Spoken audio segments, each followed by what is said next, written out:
Hello everyone, welcome back to the channel. Cost accounting में हम लोगों ने एक चैप्टर स्टार्ट किया था, प्रोसेस कॉस्टिंग। अभी तक हम लोगों ने बहुत सारा टॉपिक कवर कर लिया है इस चैप्टर का। पिछले क्लास में हम लोगों ने एक टॉपिक कवर किया था, ट्रीटमेंट ऑफ एबनॉर्मल वेस्टेज, यानी एबनॉर्मल वेस्टेज को कैसे कैलकुलेट करते हैं, अकाउंटिंग ट्रीटमेंट उसको कैसे करना है। आज हम लोग एक नया टॉपिक कवर करने वाले हैं, एबनॉर्मल इफेक्टिवनेस, जिसको कि हम लोग एबनॉर्मल गेन भी बोलते हैं। इसका कैलकुलेशन कैसे करेंगे, कैसे द अमाउंट को हम लोग कैलकुलेट करेंगे एबनॉर्मल इफेक्टिवनेस का, और अकाउंटिंग में यानी प्रोसेस अकाउंट्स में इसको कहाँ शो करना है, कैसे अकाउंटिंग करना है, ये सब आज हम लोग सीखने वाले हैं। तो चलिए आज का वीडियो स्टार्ट करते हैं। Let's begin.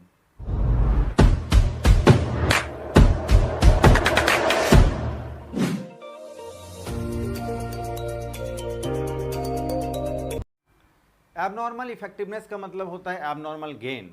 यानी पहले जो हम लोगों ने सीखा था कि एबनॉर्मल वेस्टेज, यानी मान लेते हैं कि 10,000 यूनिट अगर हम लोग का आउटपुट तैयार होना था, उसमें अगर हम लोग का 9,800 अगर यूनिट अगर आउटपुट हमारा तैयार होता है, तो यानी 200 यूनिट का हम लोगों को एबनॉर्मली वेस्टेज हो गया।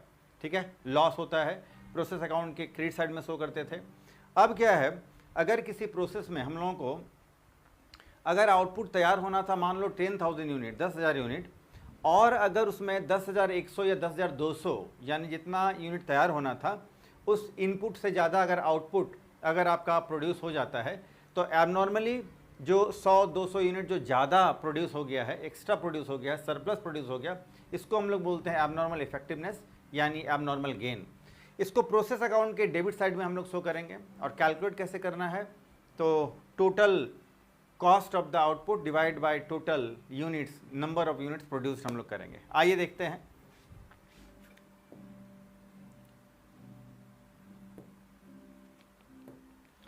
एबनॉर्मल इफेक्टिवनेस या abnormal gain. Abnormal wastage is the normal wastage is an estimate only. The actual wastage में मोर और less than the abnormal wastage. ये तो हम लोग देखते ही normal wastage. The actual wastage is more than the normal is known as the abnormal wastage। सही बात है, नॉर्मल वेस्टेज से जो ज़्यादा वेस्टेज हो जाता है इसको हम लोग एबनॉर्मल वेस्टेज कहते हैं। लेकिन if the actual wastage is less than the normal wastage, it is known as the abnormal effectiveness। मान लेते हैं नॉर्मली हम लोगों को इस प्रोसेस में 100 यूनिट जो है हमारा वेस्टेज होने वाला था, लेकिन 100 यूनिट हमारा वेस्टेज नहीं हुआ, बल्कि हमारा जो वेस्टेज है वो अगर 60 यूनिट ही हुआ है, तो फिर 40 यूनिट जो है वो हमारा एबनॉर्मल इफेक्टिवनेस कैलकुलेट किया जाएगा, काउंट किया जाएगा, कंसीडर करेंगे हम लोग। इसको हम लोग एबनॉर्मल गेन भी कहते हैं। जैसा भी हम लोगों ने देखा है एबनॉर्मल गेन, इसको कैलकुलेट करेंगे जैसे कि एबनॉर्मल वेस्टेज कैलकुलेट करते थे, उसी तरह से। The only difference is that the abnormal effectiveness is shown on the debit side of the process account. ठीक है, और एबनॉर्मल वेस्टेज को तो हम लोग क्रेडिट में शो करते थे। एक क्वेश्चन से सारी चीज़ों को अच्छे से हम लोग समझेंगे। आइए। The product of a company passes through the 3 distinct processes to completion. They are known as a process A, B and C। 3 process है A, B, C। From the experience, from the past experience, it is assumed that wastage is incurred in each process as under। पिछले experience से ये देखा गया है कि normally process A में 2% का वेस्टेज होता है, प्रोसेस बी में 5% का, सी में 10% का वेस्टेज होता है, जो कि नॉर्मल वेस्टेज है। In each percentage of the wastage computed on the number of units earning the process concern. ये पहले जैसी बात है। The wastage of each process passes a scrap value. सारे प्रोसेस के जो स्क्रैप हैं उनको बेचने से कुछ पैसा मिलता है, लेकिन the wastage of the process A and B is sold at ₹5 per 100 units. Process जो ए और बी का जो वेस्टेज होगा नॉर्मली, उसको हम लोग 5 रुपये में बेचेंगे पर 100 यूनिट को, यानी 100 यूनिट का 5 रुपये, इस हिसाब से। सी प्रोसेस का अगर वेस्टेज होगा तो पर 100 यूनिट को हम लोग 20 रुपये के हिसाब से बेचेंगे। नॉर्मल वेस्टेज का ये चर्चा है। The output of each process immediately to the next process. और फिनिश गुड्स को जो है पास कर देंगे हम लोग स्टॉक में, वेयर हाउस में, सी से जो हम लोग को मिलेगा, प्रोसेस सी से। तीनों ही अलग अलग प्रोसेस का हम लोग को मटेरियल कंज्यूम्ड गिवन है, डायरेक्ट लेबर है, मैन्युफैक्चरिंग एक्सपेंसेस है। अब आगे देखिए, 20,000 units has been issued to process A for ₹10,000। Process A में हम लोग 20,000 यूनिट्स जो है वो इशू कर रहे हैं एज ए रॉ मटेरियल, जिसका कॉस्ट आता है 10,000 रुपया। The output of each process has been as under, और इन सारे अलग अलग प्रोसेस का जो आउटपुट है वो इतना है। फर्स्ट प्रोसेस से जो माल निकल कर तैयार होकर जो निकलेगा आउटपुट जिसको बोलते हैं वो 19,500 है। बी प्रोसेस में जो है आउटपुट निकलेगा 18,800 यूनिट। सी प्रोसेस में 16,000 यूनिट जो है आउटपुट तैयार होकर के निकलेगा। There is no work in progress, किसी भी प्रोसेस में कोई वर्क इन प्रोग्रेस वगैरह नहीं है। प्रोसेस अकाउंट हम लोग को बनाना है, calculate should be made to the nearest rupee. कोई फ्रैक्शन होगा अगर हम लोग तो उसको रुपी में हम लोग कन्वर्ट कर लेंगे। चलिए फटाफट से प्रोसेस ए अकाउंट, पहला process account, process A account. सबसे पहले तो रॉ मटेरियल कंज्यूम्ड है ना, 2 यूनिट्स प्रोड्यूस्ड, 2 यूनिट्स प्रोड्यूस्ड। सबसे पहले ए प्रोसेस में जो है 20,000 यूनिट प्रोड्यूस मतलब डाला गया है, इंट्रोड्यूस किया गया है।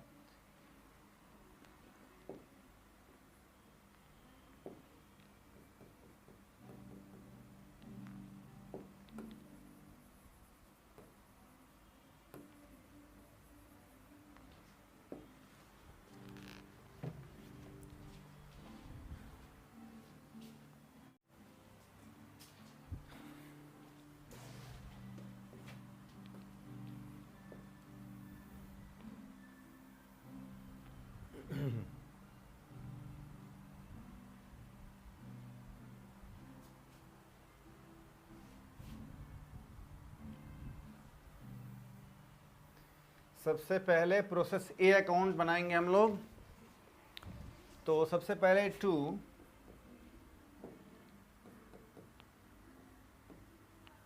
यूनिट्स इंट्रोड्यूस्ड, 20,000 यूनिट इंट्रोड्यूस किया गया है जिसका कॉस्ट आता है 10,000। फिर मटेरियल, डायरेक्ट लेबर और manufacturing expenses. Material, direct labour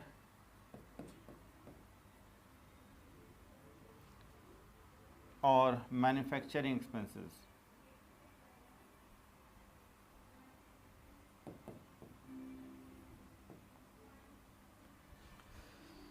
छः हज़ार, 6,8,1,000, 6,8,1,000। चलो जी, क्रेडिट साइड में normal wastage 2% by normal wastage 2% है तो 20,000 यूनिट है, इसका 2% 400 यूनिट। इसका कॉस्ट कैसे कैलकुलेट करेंगे तो 400 यूनिट डिवाइड बाय 100 यूनिट, 20 रुपया मिलता है आपका, 20 रुपया मिलता है।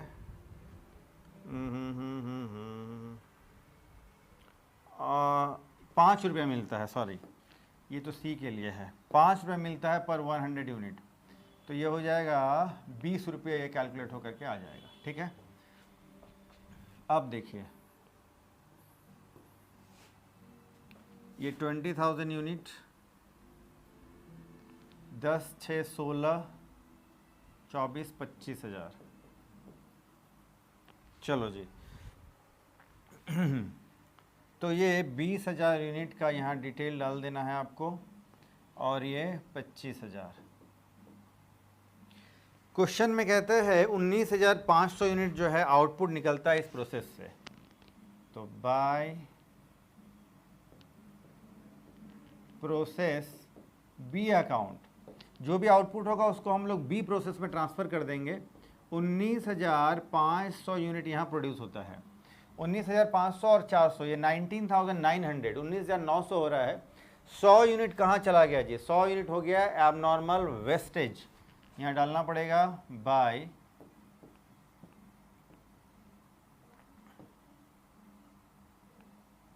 Abnormal wastage. कॉस्ट कैसे कैलकुलेट करेंगे? कॉस्ट कैसे कैलकुलेट करेंगे? देखो कॉस्ट कैलकुलेट करने के लिए सब देखो, ये हो गया आपका कितना 20,000 यूनिट्स, माइनस करना है इसमें से 400 यूनिट, फिर माइनस करना है, मतलब ये आपका टोटल 19,500 यूनिट तैयार हो रहा है। ठीक है, कितने कॉस्ट में इकट्ठा कर सकते हैं हम लोग, देखो कॉस्ट आ रहा है 25,000 रुपया माइनस 20 रुपया ये जो मिल गया हम लोगों को, डिवाइड बाय कितना तैयार हो रहा है 19,500 यूनिट, डिवाइड कर देंगे तो फिर ये आपका आ जाएगा 1 रुपया 2745, यानी करीब करीब 1 रुपया 27 पैसे के हिसाब से 100 यूनिट का आपका एबनॉर्मल वेस्टेज है जो 1 रुपये 27 पैसे के हिसाब से होगा, तो 127 रुपया हो जाएगा। जो पैसा बचेगा बैलेंसिंग फिगर यहाँ पर 24,853 853, ये पैसा हम लोग का ट्रांसफ़र हो जाएगा प्रोसेस बी में। बी में आइए, सबसे पहले तो वो ट्रांसफ़र होकर के आ जाएगा to process A account, 19,500 unit transfer होकर वहाँ से आएगा 24,853 रुपये का। यहाँ पर अब हम लोग डालेंगे मटेरियल, डायरेक्ट लेबर और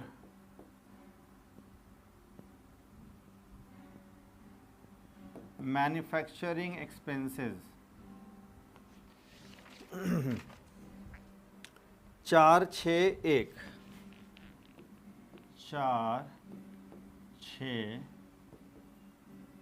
1,000।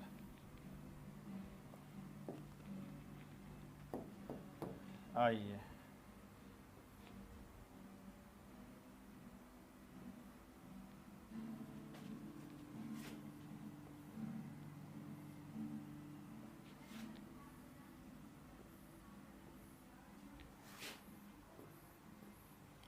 चलो, क्रेडिट साइड में क्या आएगा, सबसे पहले तो नॉर्मल वेस्टेज बाय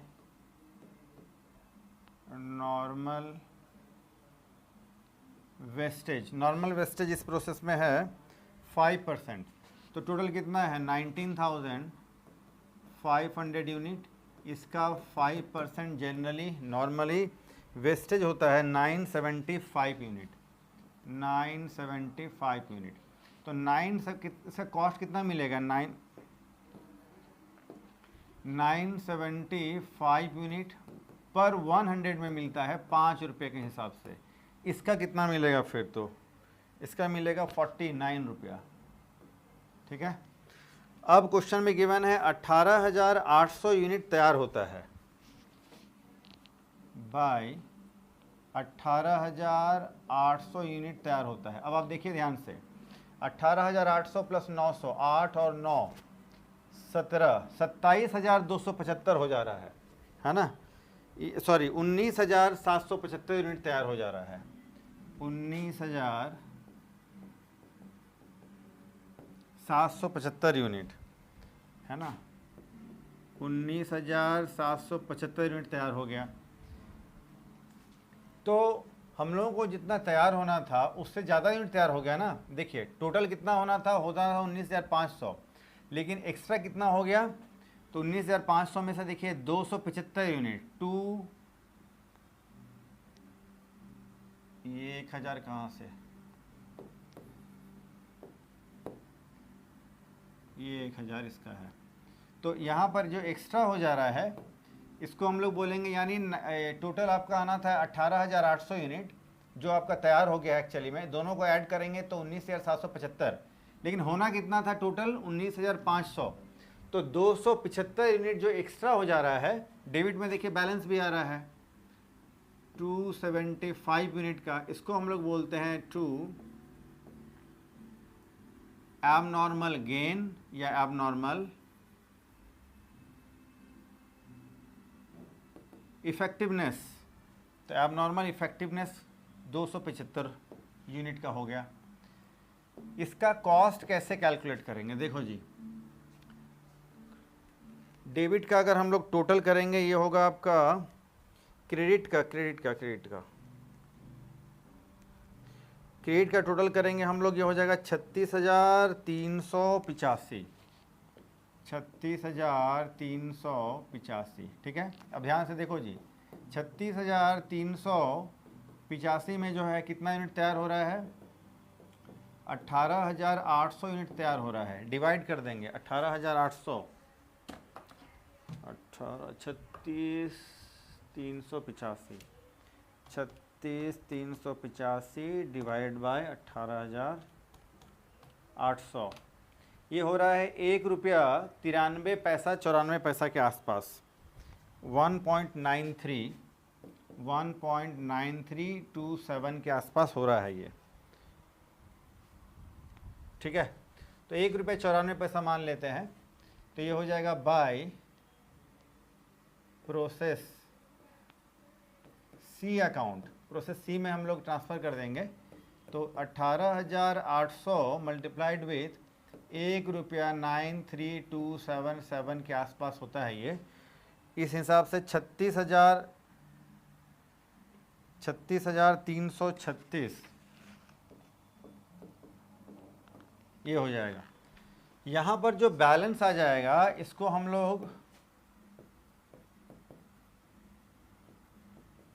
यहाँ पर अब जो बैलेंस आ जाएगा ना, ये हमारा हो गया एबनॉर्मल गेन या एबनॉर्मल इफेक्टिवनेस, ठीक है। इसको कैसे कैलकुलेट करेंगे, तो 275 यूनिट्स मल्टीप्लाइड विथ, जो अभी हम लोगों ने कैलकुलेट किया, 1 रुपया 93,277 से मल्टीप्लाई कर देंगे, ये करीब 532 रुपया होता है, 532।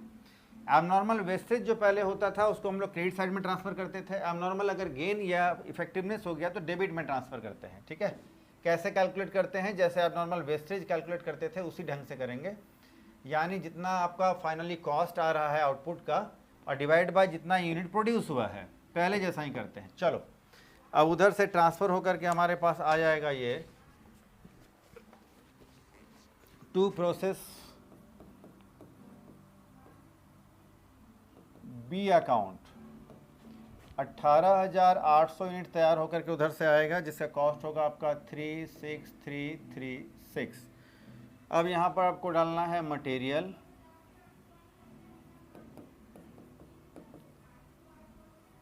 डायरेक्ट लेबर और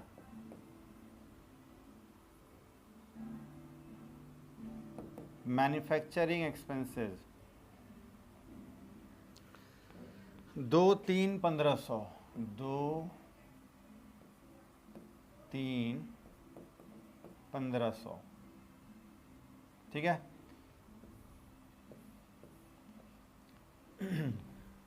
क्रेडिट साइड में नॉर्मल वेस्टेज होगा 10% बाय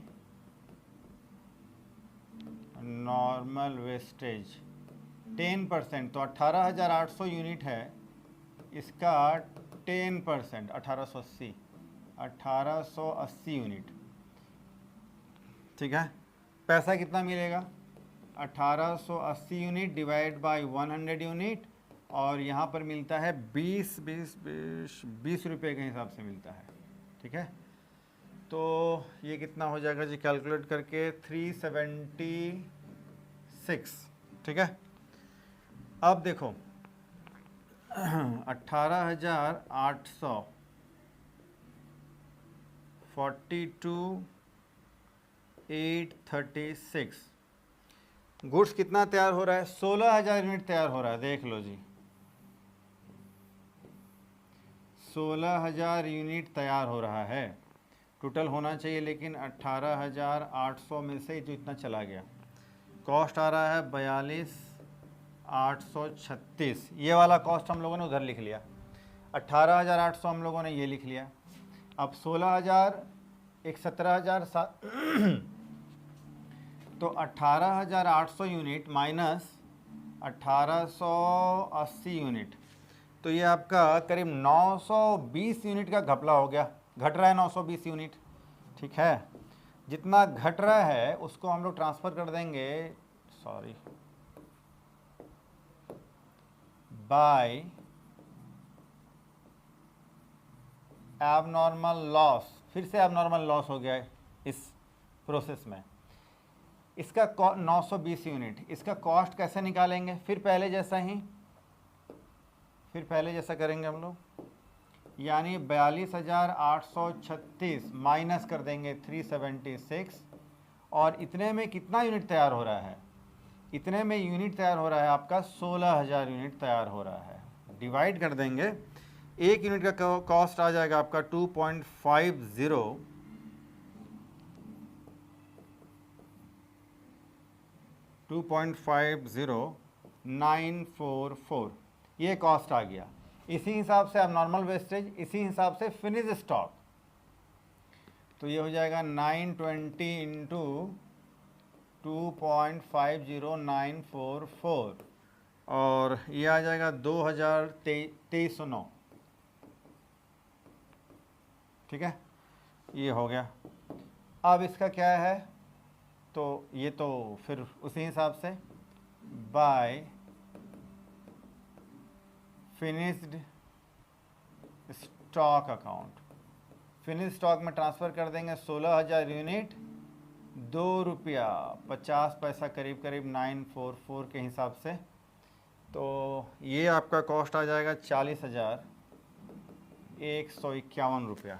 ठीक है, तो हम लोगों ने देखा कि फर्स्ट प्रोसेस में एबनॉर्मल वेस्टेज आया, सेकेंड प्रोसेस में एबनॉर्मल इफेक्टिवनेस आया, थर्ड प्रोसेस में फिर से अगेन एबनॉर्मल वेस्टेज आ गया आपका। ठीक है, चलो जी, समझ में आपको आ गया होगा। फटाफट से अब इसका स्क्रीनशॉट ले लो, और फिर तो मैं इसको टेलीग्राम चैनल में डाल ही दूंगा। चलो जी, तो आज हम लोगों ने एबनॉर्मल इफेक्टिवनेस कैलकुलेट करना सीख लिया, जिसको एबनॉर्मल गेन बोलते हैं। इसको हम लोग प्रोसेस अकाउंट के डेबिट साइड में शो करते हैं। बिजनेस के लिए फ़ायदा है एक तरह का, जनरली कम होता है, नहीं होता है, लेकिन कैलकुलेट करना हम लोगों ने सीख लिया है। एबनॉर्मल वेस्टेज जैसे कैलकुलेट करते थे, उसी तरह से एबनॉर्मल इफेक्टिवनेस भी कैलकुलेट करते हैं। चलो, तो आज का ये लेक्चर आपको कैसा लगा, कितना समझ में आया, कमेंट सेक्शन में ज़रूर बताएं। आज हम लोग इतना ही करते हैं, फिर मिलते हैं नेक्स्ट वीडियो में किसी नए टॉपिक के साथ। तब तक के लिए टेक केयर, बाय।